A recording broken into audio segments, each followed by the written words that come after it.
एक रात मैं मेरे दो दोस्तों के साथ बाइक से तेल गांव के जंगलों से गुजर रहा था। मैं बाइक चला रहा था। सुरेश और अजय मेरे पीछे बैठे हुए थे।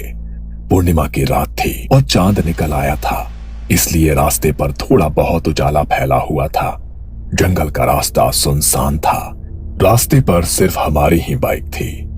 अरे भाई, बाजू में बाइक लगा, अपन को बहुत जोर से सुसु आया यार।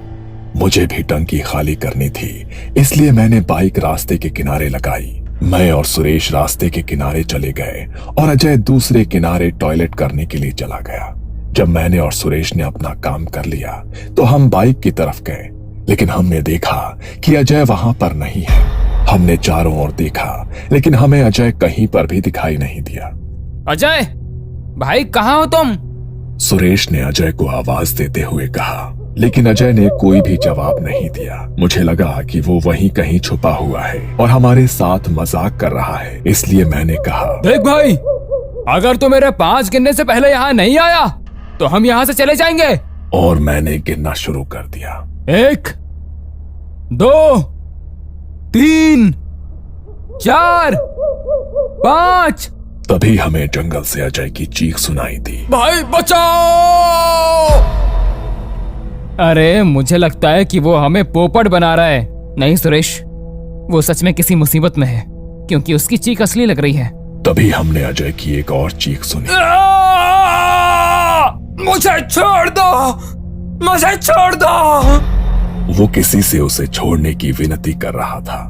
हम दोनों उसकी आवाज की तरफ जंगल में भागे। कुछ मीटर अंदर जाते ही हमें जमीन पर पड़े पत्तों पर खून दिखाई दिया। वो देखकर हम दोनों डर गए। अजय सच में किसी मुसीबत में फंसा हुआ था। वहीं जमीन पर खिसकने के निशान थे। हमने उन निशानों का पीछा किया।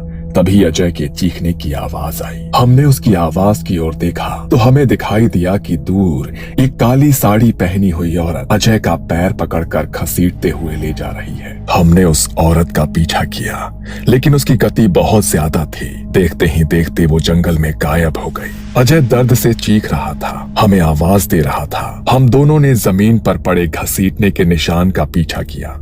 वो निशान हमें एक कोठी तक ले गए। जंगल के बीचों बीच वो लकड़ी की 2 माले की कोठी बनी हुई थी। वो बिल्कुल पुरानी और उसके ऊपर पौधे और घास उगाए थे। तभी एक बार फिर से उस कोठी से अजय के चीखने की आवाज आई और बाद में एक गहरा सन्नाटा छा गया। जल्दी चलो, हमें अजय को बचाना होगा, मैंने सुरेश से कहा, लेकिन सुरेश डरा हुआ था। वो बस उस कोठी को घूरे जा रहा था। क्या हुआ? अरे जल्दी चलो।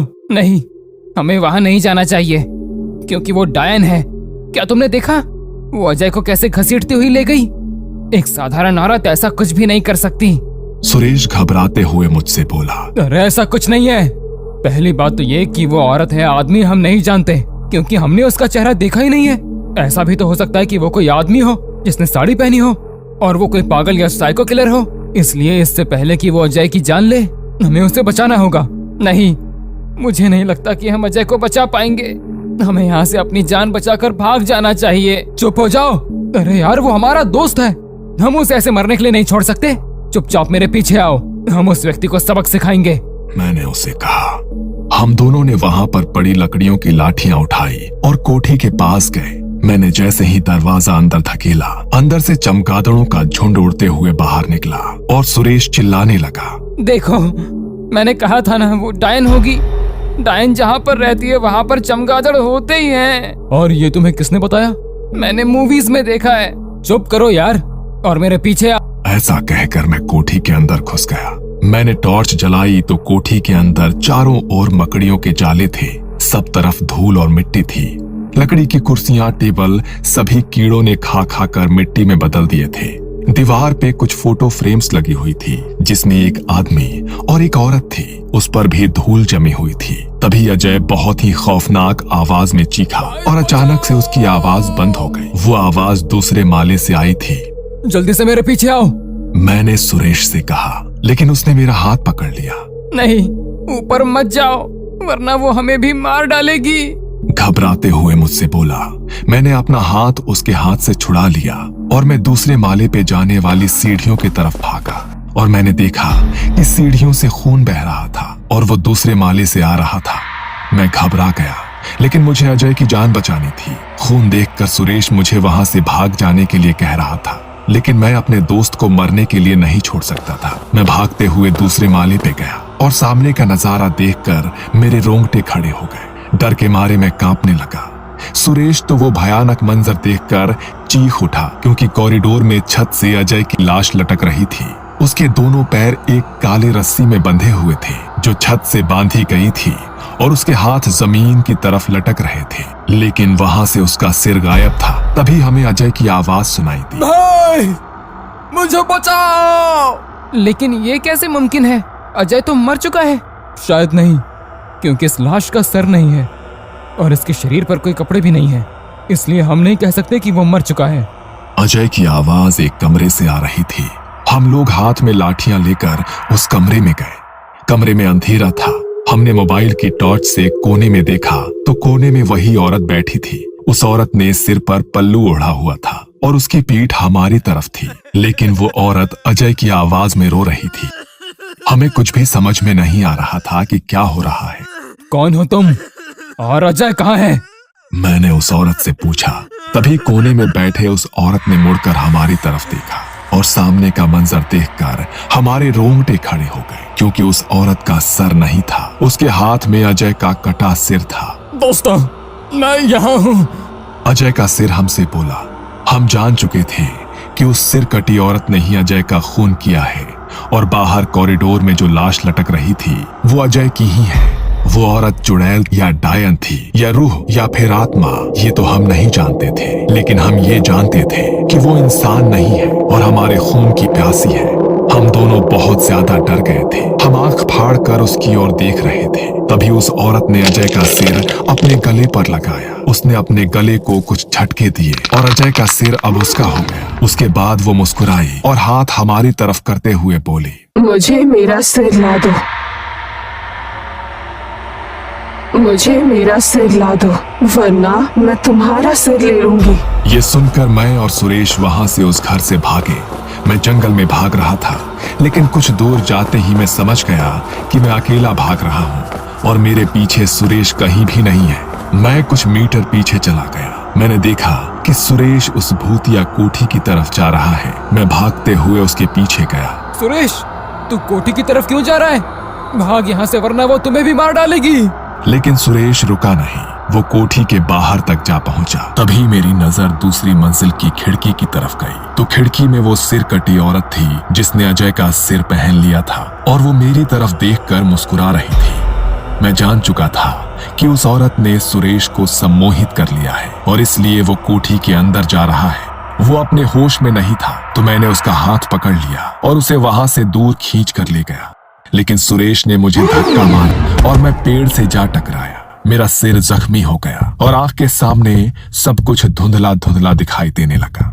लेकिन मैंने देखा कि सुरेश उस कोठी के अंदर चला गया है। कुछ देर बाद मेरी आंखों की रोशनी ठीक हो गई और मैं सुरेश को आवाज लगाते हुए कोठी के उसी कमरे में चला गया जिसमें मैंने उस औरत को देखा था। मैंने देखा कि कमरे में सुरेश अपनी गर्दन पर एक हाथ से छुरी लगाए हुए खड़ा था और दूसरे हाथ से उसने अपने सिर के बाल को पकड़े हुए था। मेरा सिर ला दो, मुझे मेरा सिर ला दो। सुरेश अजीब तरीके से बड़बड़ाता गया और उसने अपने ही हाथ से छुरी से अपना सिर काट लिया और दाई हाथ में पकड़ लिया। उसके धड़ से खून की पिचकारियां निकलने लगी और वो जमीन पर गिर गया। ये देखकर मेरे पैरों तले जमीन फिसल गई। क्या हुआ? डर गए?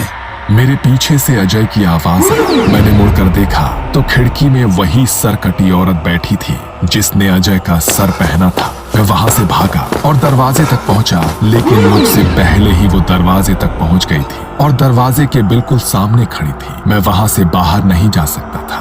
क्या चाहिए तुम्हें? क्या चाहिए? मेरा सिर, मुझे मेरा सिर ढूंढ कर ला दो, और अगर तुमने ऐसा नहीं किया तो मैं तुम्हारा सिर ले लूंगी। मैं समझ गया कि जरूर इसका किसी ने सिर काट कर खून कर दिया था और उसकी आत्मा अब उसका सिर ढूंढ रही है। अब मेरे सामने उसका सिर ढूंढने के अलावा कोई और चारा नहीं था। लेकिन मैं आपके बारे में कुछ नहीं जानता कि आपके साथ क्या हुआ था। आपका सिर ढूंढने के लिए आपको मुझे सब बताना होगा जो आपके खून के दिन हुआ था। मैं मेरे पति के साथ समर वेकेशन पर यहाँ आई थी। हमने ये कोठी छुट्टियां गुजारने के लिए ली थी। उस दिन मेरे पति कोठी के पीछे वाले तालाब पर मछलियां पकड़ने गए थे। मैं कोठी में अकेली थी, तभी किसी ने दरवाजा खटखटाया। मैंने दरवाजा खोला तो दरवाजे पर कुछ 19-20 साल के 3 लड़के खड़े थे। उनके पीठ पर कैंपिंग बैग्स थी। दरवाजा खोलते ही वो तीनों मेरी तरफ देखने लगे। उनमें से एक लड़का मेरे हाथ में पानी की बोतल थमाते हुए बोला, आंटी, हम लोग जंगल में कैंपिंग के लिए आए हैं, लेकिन हमारा पानी खत्म हो गया है। क्या हमें पीने के लिए पानी मिल सकता है? वो लड़का शराब पिया हुआ था, लेकिन इंसानियत के खातिर मैंने उन्हें पानी देने का तय किया और दरवाजा आगे धकेल के किचन में पानी लेने चली गई। मैंने फ्रिज में से बोतल निकाली, तभी पीछे से किसी ने मेरा मुंह बंद कर दिया। मैं चिल्ला नहीं सकी। तभी मेरे सामने 2 लड़के आए। वो तीनों लड़के मेरे घर में घुस गए थे। उनके इरादे नेक नहीं थे, लेकिन तभी मेरे पति फिशिंग करके घर लौटे। उन लड़कों को मुझे पकड़ा हुआ देख उन्होंने उनके हाथ से पकड़ी मछली फेंक दी और उन लड़कों पे टूट पड़े। लेकिन उनमें से एक लड़के ने कैंपिंग नाइफ से उन्हें घोंप दिया। उन्होंने वहीं तड़पते हुए अपनी जान दे दी। मैंने उस लड़के के हाथ को दांतों से काटा। ये देख वो गुस्सा हो गया और उसने मुझ में चाकू से घोंप दिया। मैं फर्श पर गिर गई। वो लड़का शराब के नशे में पागल हो गया था। उसने मेरा सिर चाकू से काट डाला और मेरा कटा सिर हाथ में लिया। मैंने खुद का सिर कटा शरीर देखा और कुछ ही देर में मेरे आंखों के सामने अंधेरा छा गया। जब मेरी रूह जागी, वो अधूरी नहीं थी। मेरा शरीर बरगद के पेड़ के नीचे दफनाया गया था, लेकिन वहां पर मेरा सिर नहीं था। मेरी रूह अधूरी थी, इसलिए अधूरी रूह पूरी करने के लिए मुझे मेरा सिर चाहिए। उसके बाद तुम्हें मेरे शरीर की हड्डियों को सिर के साथ जलाना पड़ेगा, तभी मुझे मुक्ति मिलेगी और उसके बाद अपने आप तुम मेरे चंगुल से छूट जाओगे। ये सुनकर मैं थोड़ा हैरान रह गया, क्योंकि उसकी बताई हुई बातें उसका सिर ढूंढने में मेरी मदद नहीं कर सकती थी। उसके बाद क्या हुआ? जब आपकी जान चली गई तब आखिरी बार आपने क्या सुना? वो मछली को फ्राई करके खाने की बात कर रहे थे। मैं कुछ देर सोचने लगा। आपने बताया कि आपके पति ने मछली फेंकी और इन लड़कों पे टूट पड़े। इसका मतलब कि उन्होंने केवल एक ही मछली पकड़ी थी। हाँ, सिर्फ एक ही मछली थी। हाँ, वो एक मछली खाने के लिए उन्हें काफी नहीं होगी, इसलिए वो जरूर फिशिंग रॉड लेकर मछली पकड़ने तालाब की ओर गए होंगे। और मुझे लगता है उनमें से एक लड़का आपका सिर हाथ में पकड़े तालाब की ओर ले गया होगा और उसी ने आपका सिर तालाब में फेंक दिया। मैंने अनुमान लगाया। उस वक्त मेरे दिमाग में जो कुछ भी आया मैंने उसे वही बताया। तो जाके मेरा सिर तालाब में ढूंढो। मेरे पास दूसरा कोई चारा नहीं था। एक नया इंसान तालाब पे किस रास्ते से जा सकता है, ये सोचकर मैं कोठी के पीछे वाले तालाब पे गया, क्योंकि वो लड़के भी उस तालाब पे मेरी तरह ही गए होंगे। मैं किनारे पे खड़ा हुआ। शायद उस लड़के ने इसी जगह से उसका सिर पानी में फेंका था। मैंने किनारे पे एक जगह खड़े होकर बोला। मैंने आजू बाजू देखा, वहां पर कुछ खाली नारियल पड़े थे। मैंने उनमें से एक सिर के बराबर नारियल उठाया और पानी में फेंका। उसके बाद मैंने उसके 5 मीटर के रेडियस में तालाब में डुबकी लगाई। 1.5-2 घंटे ढूंढने के बाद तालाब के निचली सतह में मुझे उसका सिर कीचड़ में फंसा हुआ मिला। उसका पूरा मांस मछलियों ने खा लिया था। मैं वो सिर जमीन पर ले आया। उसके बाद मैंने उस औरत की कब्र खोदी और उसके शरीर को सिर के साथ जला दिया। तभी उसकी आत्मा आसमान की ओर चली गई। उसके बाद मैं वहां से भागा और अपनी जिंदगी में उस खौफनाक जंगल की तरफ कभी नहीं गया।